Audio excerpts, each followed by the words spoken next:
Okay, here's what we're going to be making today. We're going to be making a track system with moving treads that will move right or correctly whenever you turn, or when you go forward, or when you kind of turn as you move backwards. And they rotate, and they're quite cool. And they're not too complicated either.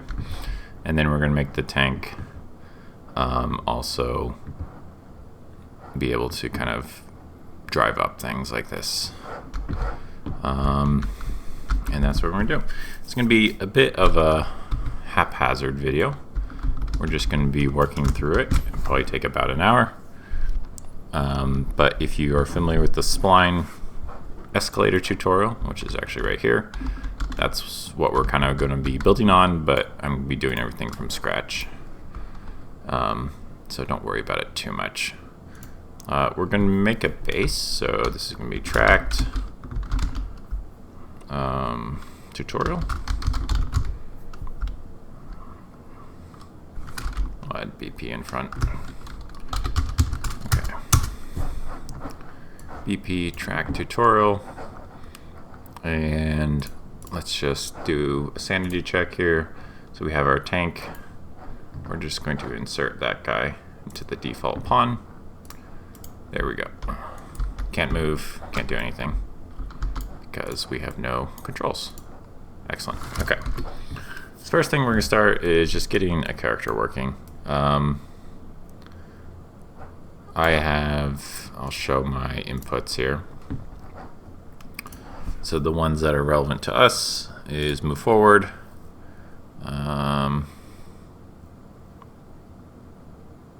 We don't need any of this. Move right.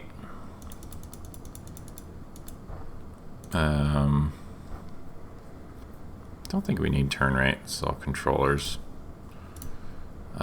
Turn, we do need. Look up right, don't need. Look up. Move crane, rotate crane. Okay, we don't need those for this tutorial. And jump. We don't need either of these. We do have a turret system working here, but we'll do that on a later date. Okay. So now that we have that, the first few things, we're just going to get the character moving. So we're going to move forward, and then we're going to add movement, input, just like this, and we're going to get forward vector, just like that. Okay, easy. Let's add a camera in here. We'll add a spring arm, and then a camera. Put that on that. Give it a few different settings here. Use pawn controller rotation, and then the spring arm, we are going to use pawn controller. We don't want to inherit the roll. I'm going to give it a little bit of lag since it kind of makes the tank look nice. And I think that's about it. We'll test this though. I'm just going to add a cube here. Not on the spring arm, but just right there.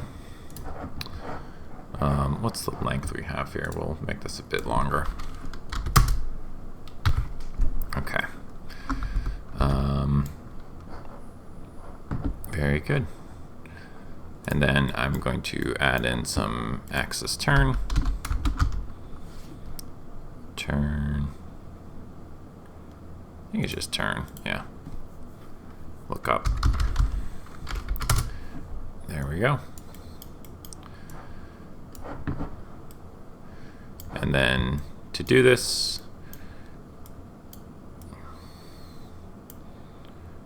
we are going to add controller. Yeah. And we we are just going to, we're actually going to slow this down just a little bit. So I'm just going to multiply it by like 0.3, and then we're going to add the pitch, and I'm 0.6 for this, because we are making a tank, so we don't want it to be super snappy. And then lastly, we're going to mess with the character movement here a little bit, or maybe not. Yes, we will. 1 second.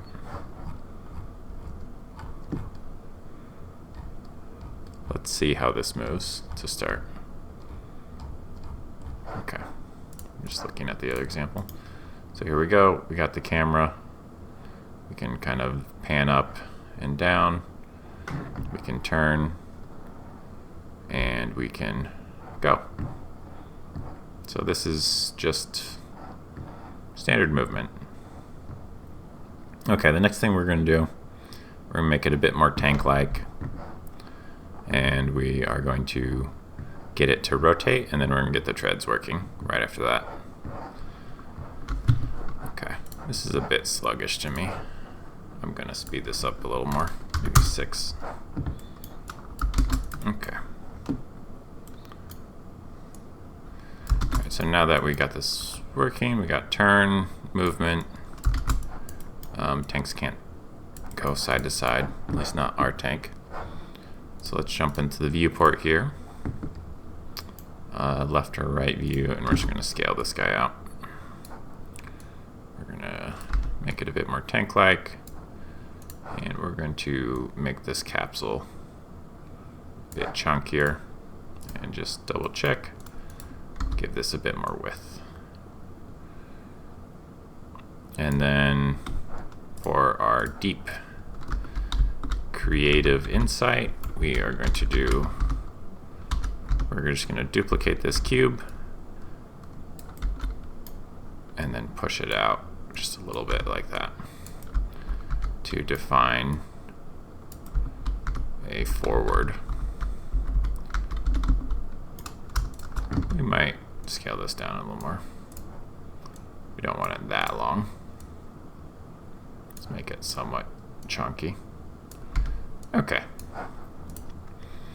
We are now going to add in, I just make it an arrow. You can make this a scene component too. Just zero this out, and I'm going to call this just the tank handle. And I'm going to grab both these and throw them in there. I'm going to reduce this a little bit. Okay, excellent. These, I'm actually going to turn off collision for now. Just so we can debug, so we know those aren't variables as we're playing this. So we're moving around. Excellent. Okay, so let's get the tank handle working. We will do that on tick right here. And then we will do a line trace by channel.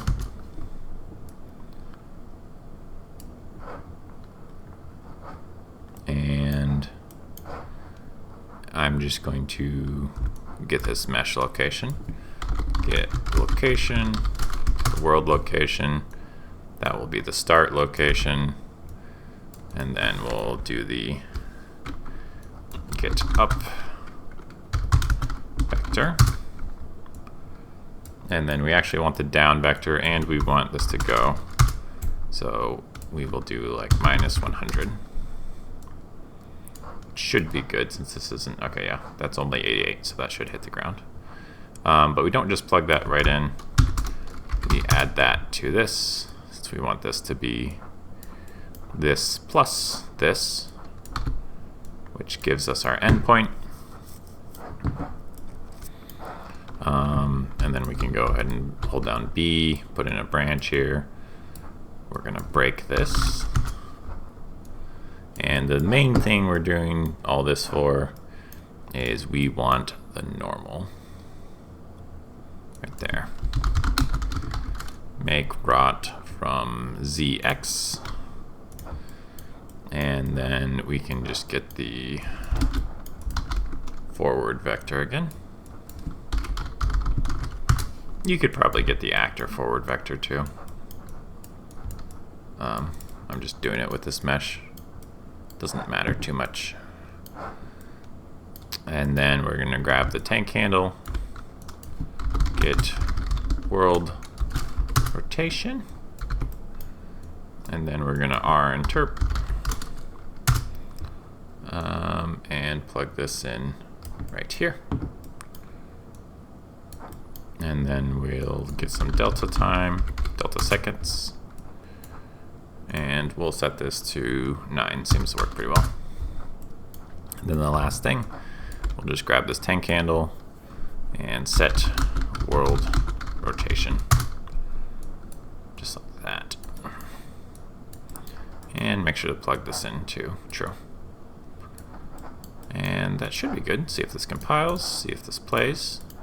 And then you see, as you drive up hills, your tank will kind of gently rotate to whatever the ground is underneath it. This doesn't actually work for things like steps, so I'll show you what happens when you go over steps. So see, it just stays flat, which you don't really want since it's reading the normal, and technically the normal is flat when you go up steps. So there's kind of a more complicated way to do it if you want to. I'm just going to preview that. I might go over it in another video where you actually get 3 different points, and then you find do some math with the cross product, and then you use that to get your rotation, and that works for steps. But even this is not a perfect solution, so that's why I'm not. It's overly complicated for what it does, and there's some edge cases where it breaks. So once I get this working in a reliable way, I may demo that. But that's the more complicated version. But in your game, there's a chance this will be enough just to kind of get it rotating nice. Okay, so now that we have the tank itself working, let us get the actual treads, the fun part. So we're going to actually, okay, we are going to need a spline, and we're going to need an instanced tread. Instanced. I used, here I'll show you, little tread bits, but for us we're just gonna use squares since I want you to be able to do this in just like a blank project, but know that you can use a little square. Okay, so this I'm going to make sure it's zeroed on the spline, and we're gonna do them one at a time. So right, and then it'll just duplicate it over. So let's jump to the left. Where's my spline? There it is. Okay, we're gonna do a very simple tread. So something like this, and then I'm holding down Alt and just bringing it up like that. And this isn't going to be realistic at all. And then the last thing, we don't actually need to connect it. We can press closed loop, just like that, which works great for a tread, since that's what a tread is. It's a closed loop. Okay, so remember the ground's down here. I'm going to make this very, very rough. Almost looks like it would go in reverse. Maybe something like that. Okay, so now we got our gross spline. I'm going to flatten these out a little bit, since this is supposed to be the ground anyway. There we go. I think that might look okay. Let's jump to the top. I'm going to put this over, oops, not the the whole spline, not the point. Just like that. And then we're going to jump to construction script. And we are actually going to make a function. So, and this function is going to be called construct thread, just like that. We're going to have two inputs. I'm just going to drag these in by holding Alt. The two inputs is going to be the spline and then the instance static mesh, just like that. Then we can delete them. And then in order to actually make this function, let's just get the length. We're going to divide this by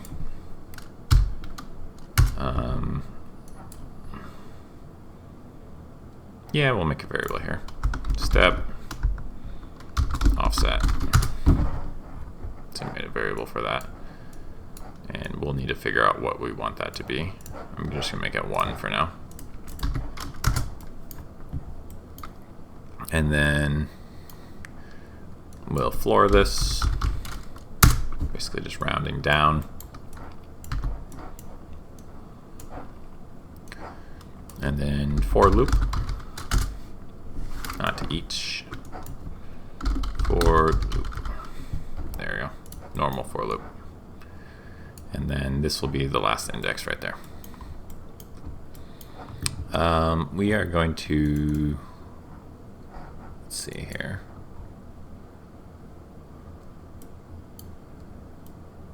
Yeah. No, we're not going to do that. I have a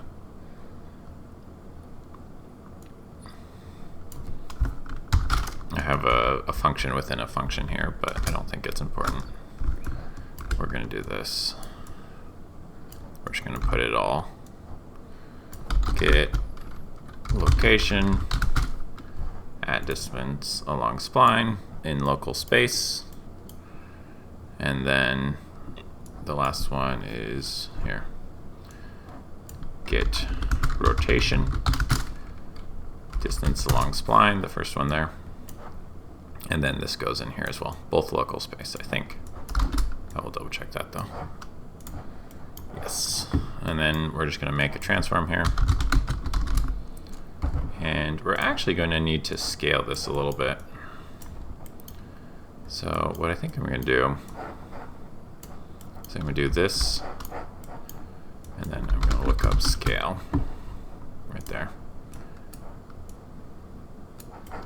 And then I like naming it something, just so I can be sure that it's the right one. See? Or compile. There you go, tread scale.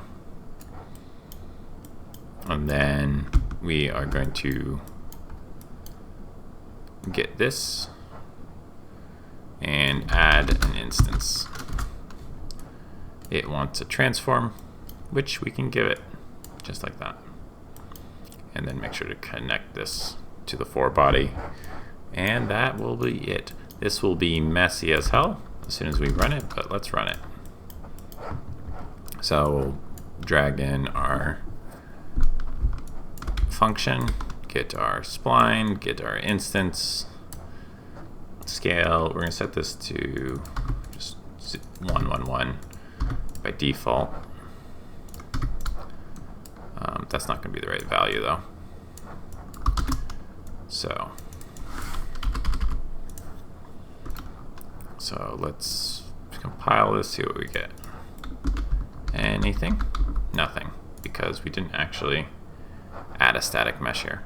So what we're going to do is just grab the cube. Cube. There we go. Wonderful. And since this offset is 1, I think they're all just bunched up. Let me see the offset. So if we give this some value,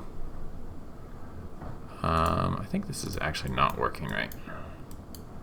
Rotation, location, local index floor, get spline length, tread instance static mesh, add instance.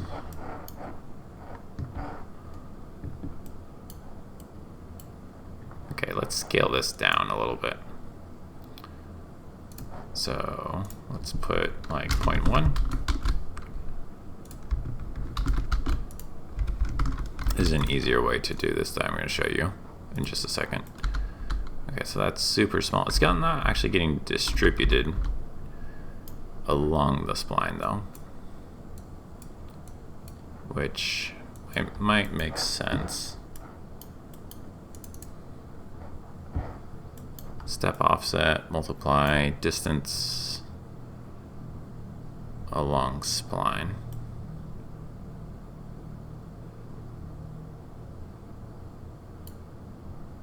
Oh, at time. We don't want time. Get location distance along spline. That is what we want. Makes way more sense. Look at that. Okay. That actually doesn't look half bad. The way I was going to say to, if you want to like ballpark this, is just drag the cube in and then scale it down and figure out what looks good as a tread length. Honestly, I have some values in mind, which this is going to be Z, X. I kind of like the X, the Z I can half, and the Y I will double. So Y by 2, Z I'll divide by 2. And that kind of looks like treads. Yeah, I'm okay with that. This, I'm also going to just turn off collision on the instance static mesh. And I'm going to put this in the default here, since it's a pretty good value.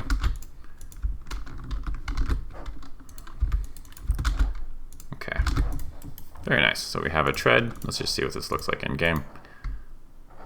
Kind of cool. Okay, that's kind of cool. I'm actually going to leave it as just one. We'll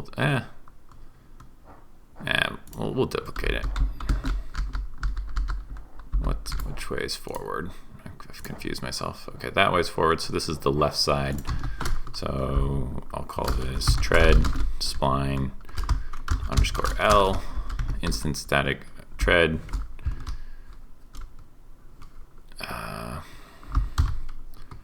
I'll just do that, and we can duplicate both of these. This will be R, and then the only other thing we need here is, instead of minus, it'll be not minus, like that. Clean up those values a little bit. Okay, and then we're just going to duplicate this. I hold down S, and I'm going to get a sequence here. And we're just going to do both of these, and then these instead of L will be these right here. Okay. So we should have a tread on both sides, which is exactly what we have. Look at that. One is, oh, it's not parented, right? So you notice that's not inside that, which it should be. There you go. There you go. So you got some treads, but they're not moving, which is the whole point of this. We want them to move. So let's make them move. Okay. So we have our treads, we have them constructed, and now we are going to make two more functions. And the first function is pretty simple. It is going to be called, I'm just going to paste this.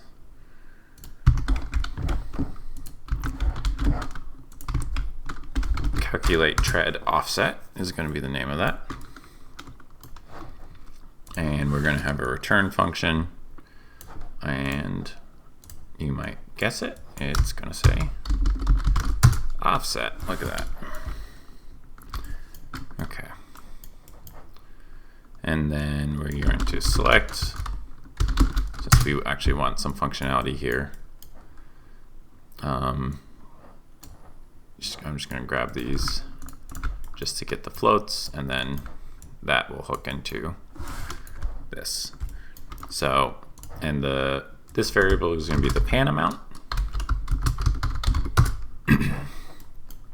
Then this will be the pan scale, and then this will be inversed.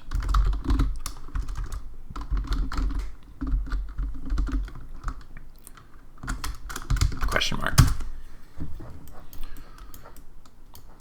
And then the math we do inside of here is pretty simple. So we just multiply these two together, and then to normalize this, get world delta seconds, and then this just goes, since this will be on tick, and we don't want it to be our tread spinning faster if our frame rate's different. So, and then to inverse this, we'll multiply it by -1, which will be select A, and if not, just get the normal one. And that's this function. Okay. And then the other function we are going to make is a bit more complicated, not too much so though. And it's going to be the actual move tread event. So this is where we're going to do the, okay.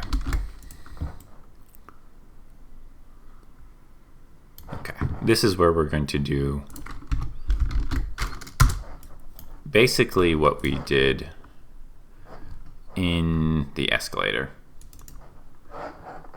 So kind of loosely, we're going to be doing this, but instead of going all the time, it's going to function on a pan event in order to go forward. Okay. So we are going to create a local variable here. And at the bottom here, that's where you create that. Distance along spline is what it's going to be called. And it's just going to be a float. Grab in with Alt. We need some variables here. And then we need 2 more variables, which is actually going to be these again. So the step instance we'll make like that, and this. I'm just going to mark these with a little L, since this is the local version of that, so we don't get confused, and this will be the local version of that. And then the 2 variables aren't actually going to be this. This is going to be the offset, and then this is going to be the distance input. And we can get rid of those little numbers. We'll keep the L though. Okay, so then this plus this equals this. So basically we're just adding the offset to the distance, which will kind of keep track of where the tread is, which will be a full variable, not this local one, since we don't actually want the, like, how far the tread is rotated to be tracked as a local variable, because local variables get reset every time you run the function, and we want that to be like consistent as the tread moves. Okay, so then we are going to grab instance, just scroll to the bottom here. Let's compile this. Get instance L. Okay, so we want to grab this, which is just this here. It's just a reference to it. That's why you can see it's named that way. And we're going to get the instance count right there. So we want to know how many, hey, how many tread links are there? We want 1 less than that. So just -1. And then we're going to run a for loop. There we go. Not the for each, just a normal for loop. just like that. Okay. And then from that, we are going to update the instance transform.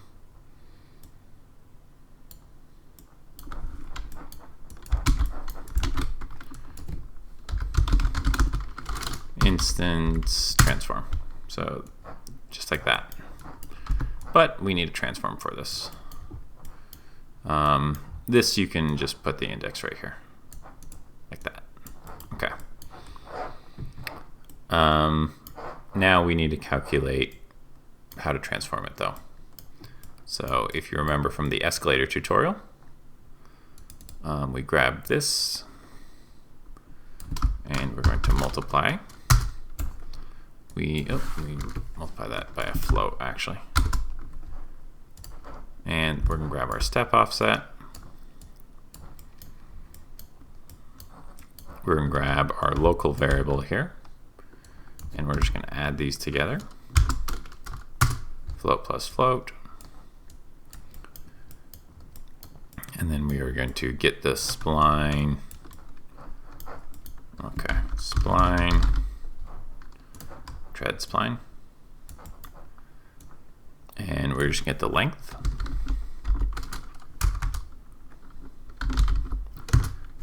Just like that. Okay. And then this is where the pins will get a little tricky. Not too bad though.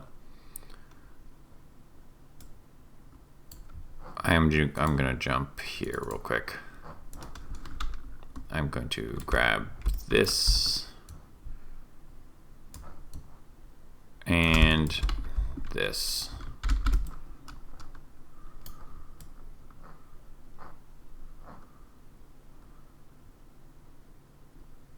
I think we might need the tread scale. No, actually we don't. Here's what we're going to do. So we're going to grab this since we need to get the rotation and location. And then for the tread scale, I think we should be able to, can we get the scale of this? Get scale. World scale, I think. No, local scale.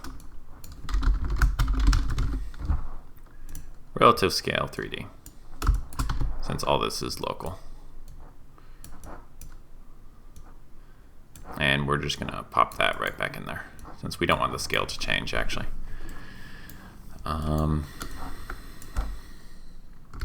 Okay, and then in terms of distance, we're gonna do select float, plug this into here, and the reason we're doing a select is since we need this to be slightly different depending on if it goes past the length of the spline. We want to start back at the start of the spline, so it's a nice clean merry-go-round of tracks.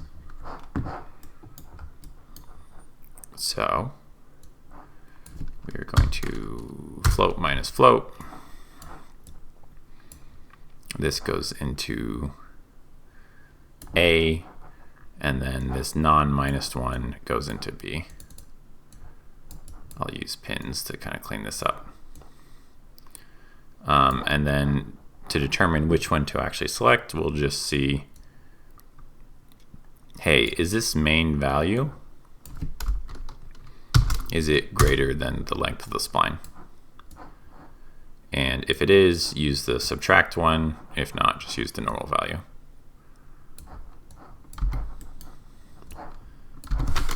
If that makes any sense. Okay. And then this should work. There's some stuff we need to do and complete, but we've just set up a bunch of stuff, and this is kind of, if you're doing this the first time, this is when you would want to start debugging. So I'm going to kind of do that to simulate this. I have a working example, so I kind of don't need to do that, but it's good practice to kind of debug your code before you get too deep into it. So remember, we made two different events. We did the calculate offset and then the move tread event. So this, one moment here. Okay, so this will actually go into this, and the reason these are our events is we have to do it twice. So this is going to be here, and this will be here. And then the distance, we actually need 2 of these. A non-local version of both of these. Oh, we need to output this. I'm just gonna set up a temp version of that. Output. I'm just gonna copy this distance output like that.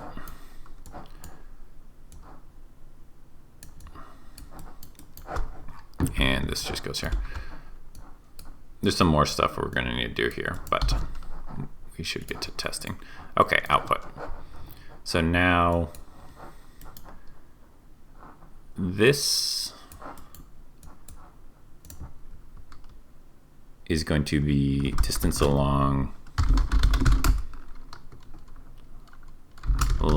spline, and this is L.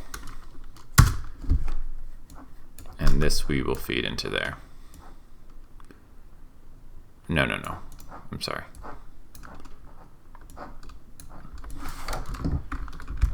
Control, this feeds into there. And then this feeds into there. Okay.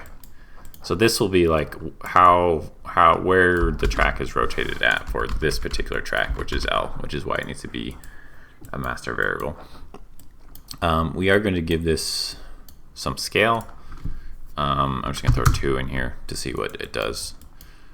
And then for overall, we can actually attach this to the turn. So I'm going to grab a sequence. I'm going to do 1 for this. And then the pan amount, we can use just this variable here, which will determine if we're turning right or left. And then we are going to duplicate all of this and replace these variables with the, oops. If you notice, if you hold it there, it will do, let's see here. If you do it there, it will make a set. However, if you do it, not that one. If you do it at the very end, see where it's highlighted right there, it actually replaces it. It took me a really long to actually figure that out. So if you're there, it does set. If it's there, you'll actually replace it. This we also need to duplicate. So R. And then we can replace that. Just like that. Okay. And we will grab pan scale and then the pan amount, and then inverse for one of them. And if not, we don't know if we're inversing the right one. Okay, we've messed up the scale. Relative 3D instant static mesh. I wonder if there's like, since this is 1, get instance.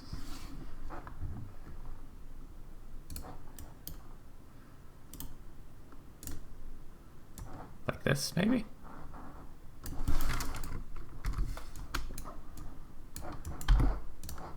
There we go. Okay, so that needed to just be get instance transform. I didn't have to do this on mine since I had my tread scaled correctly, but since we're just using a cube. Okay, so then this isn't rotating at all. So let's figure out what's going on here.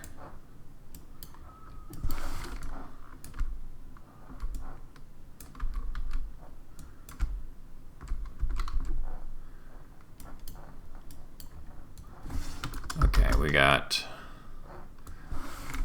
the right. These L's are for local, not left and right. Pan amount.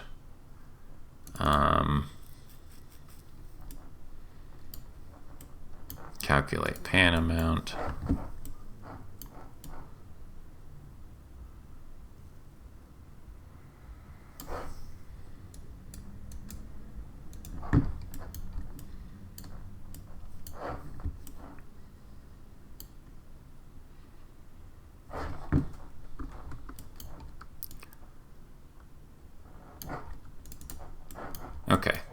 we need to complete this real quick. Let me double check this though. Yes. Okay, hold on. Oh, and I'm saving the wrong variable. That should not be the set offset. That should be distance along spline local. I think this will work. Oops.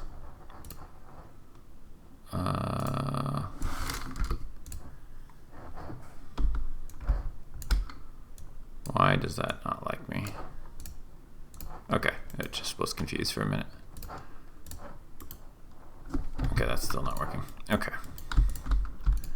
So on complete distance, this is actually what we want to do second. First, we are actually going to do two different checks. Sorry, I wish you could debug this quicker, but you actually can't, unfortunately. Okay, so we're going to grab the spline here and then get spline length. And then we have to set this first. And it needs to be set to something specific. Because if this is less than 0, then we should set it to just the length of the spline. However, if this is greater than the length of the spline, we should just set this to 0, like that. And it has to be one of those, so we don't have to worry about the last one. This should work. It doesn't, of course. Why not?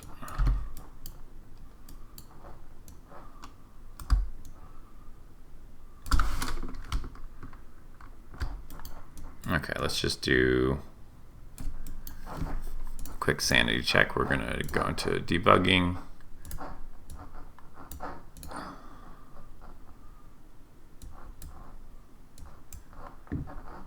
I think it's probably something simple. All right, spawned. Okay, this is running correctly.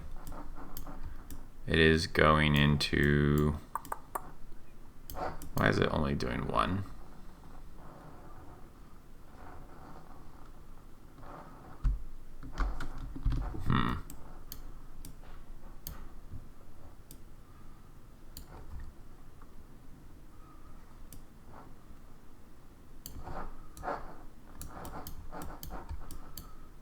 Okay. So we got our treads. We got these. We got the right ones getting set up where you're constructing the tread.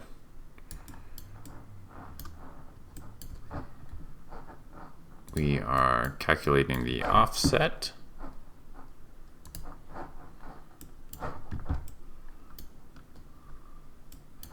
Delta seconds of 100.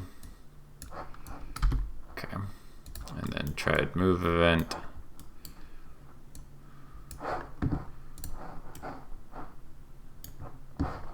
Adding the offset to the distance. Get instance count. -1.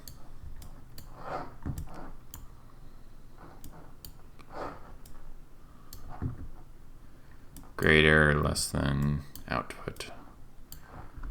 Distance along spline. Setting the transform. Oh, I think there might be a check part. There we go.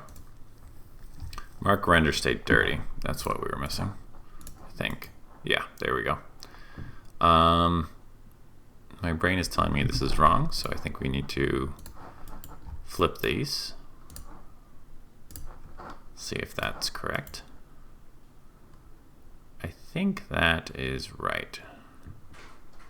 Yes, that's correct.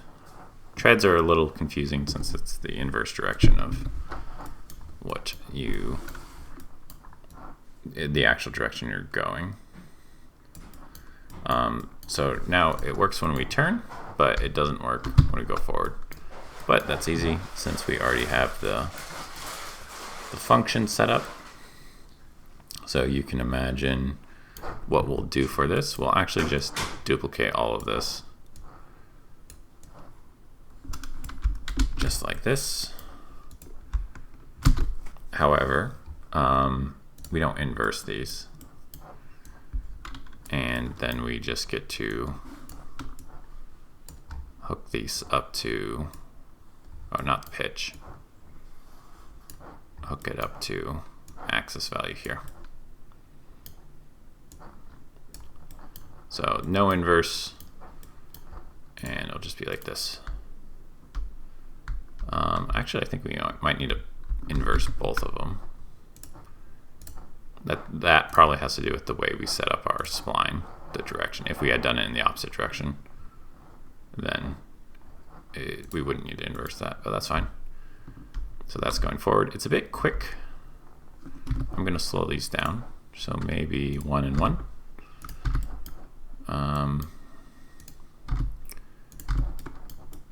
I'm just going to make this a variable and just plug this into everything.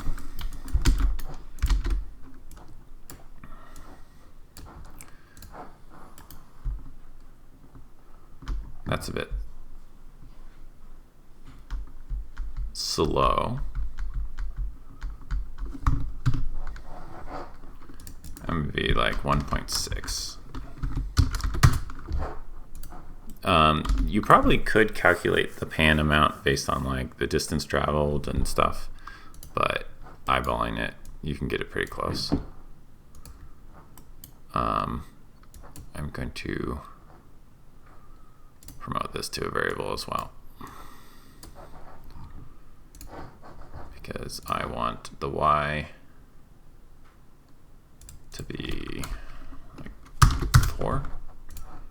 There we go. Nice chonky treads. Clipping in a little bit, but that's fine. So like this. Oh, not that. We want to move the actual spline. It's 80. Like that. And then just 80. But this system is working, so well done. If you've survived this long, then you have a tank. I'm gonna just kind of review everything. Just to, I'm sure there might be some things you missed, but there they go. The other thing I think I'll make a video on tomorrow is there's a way to get this working for like UVs. So if you look, the UVs, this isn't geometry, but it's the UVs moving, and it does the same thing. And there's also a turret system, but the turret system is a bit more complicated. Turret's actually not complicated, but the this line is actually somewhat tricky. So let's jump back to our tutorial and let's go over all the bits. Okay, so this is super messy. You can clean up your functions and stuff, but so far the functions, we made a construct tread function right here. Let's label this local.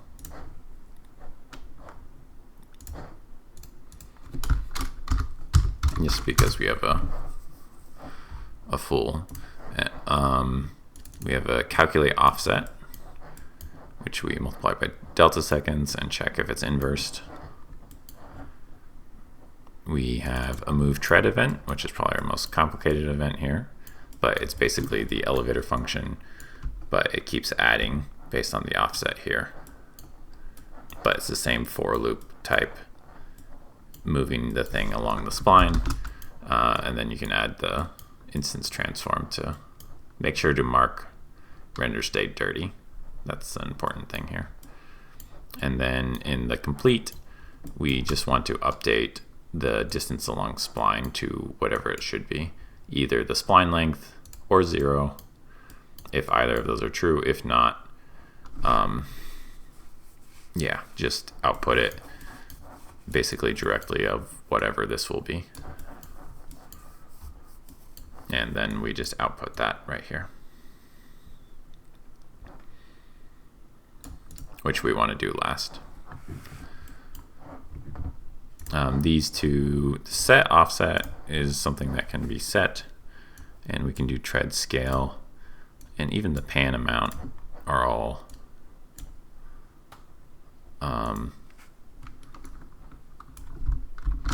pan speed.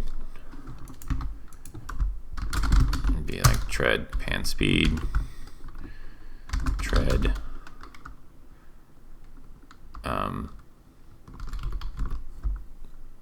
it's like link offset, maybe. I don't know what you call a tread link. And then these get used within here. And the reason we have 2 of them, so those are the 3 different functions we made. And then in the event graph, this is our construct script. We got our tread scale here. Let's go ahead and label this, clean it up a little bit just to explain it in case you're debugging. We're a bit under an hour, so we're still good. Longer tutorial today. Okay, let's actually just clean that up so it's a bit more readable. And then we can do that. Yeah, it's not too bad. Okay. And then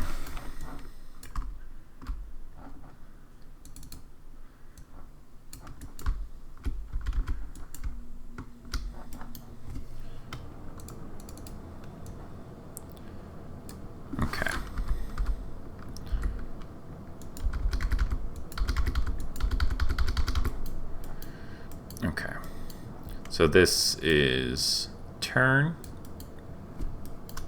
these right here, turn, this is forward,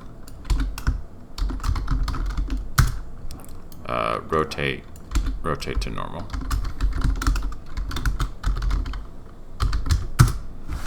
And those are the 3 functions there.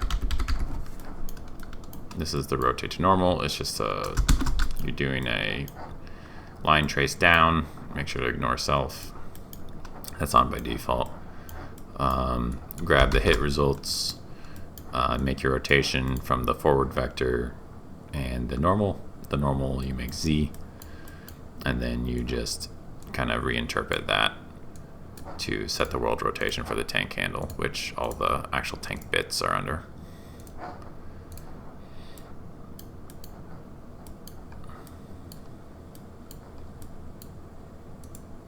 Oh, that's right.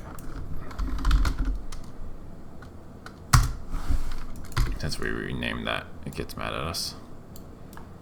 I'm actually just gonna make it messy. I don't want to have to deal with that.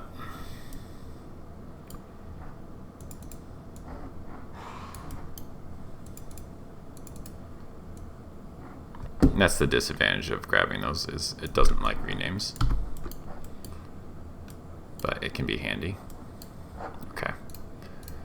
So this compiles, and here's our turning system. We're slowing it down a bit so it feels more tankish. And then each of these, make sure to have them set to the right one. So see, left to left, right to right. Same here, right to right, left to left. And then in our instance, these are inverse. That's just because of how we set up our spline. There we go. All right, that's all I have for today. Probably go over UV panning tomorrow. And if not, catch you later.